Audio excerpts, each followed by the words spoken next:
แต่ไกลดวงเดือนลอยไปทั่วท้องนภาสายน้ำไหลไปบอกกับคืนมาเหมือนอายจากลาไปแสนไกลคิดถึงจากจรอ่อนวอนให้น้องของหักเอาไว้ภายใต้แสงจันทร์คืนนั้นจำได้ดวงใจลาลาบอกกับคืนมาโอ้ดวงจันทร์เจ้าอยู่สูงมองเห็นทั่วฟ้าโปรดกรุณามองให้ดีมีอายแห่งใดไกลหรือไกล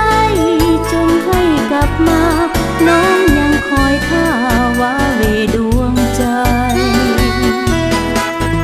ราตรีนี้จันทร์พาให้น้องฝันคืนวันลำพันละเมื่อเพลอไปลมหนาวพัดมาหนาวสั่นทั่วกายแม้นได้คู่เคียงหนาวคงหายไป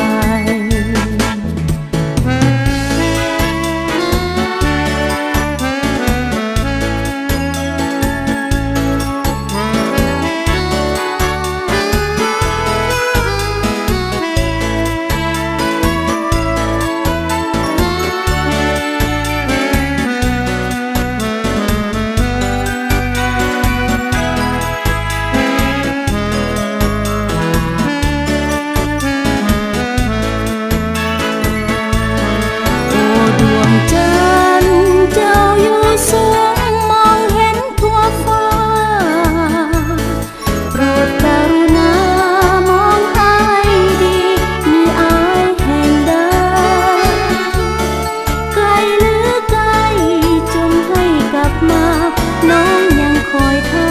ว่าเวดวงใจ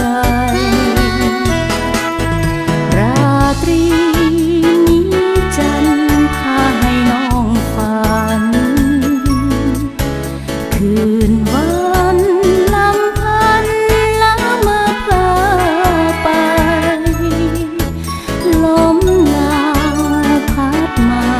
หนาวสั่นทั่วกาย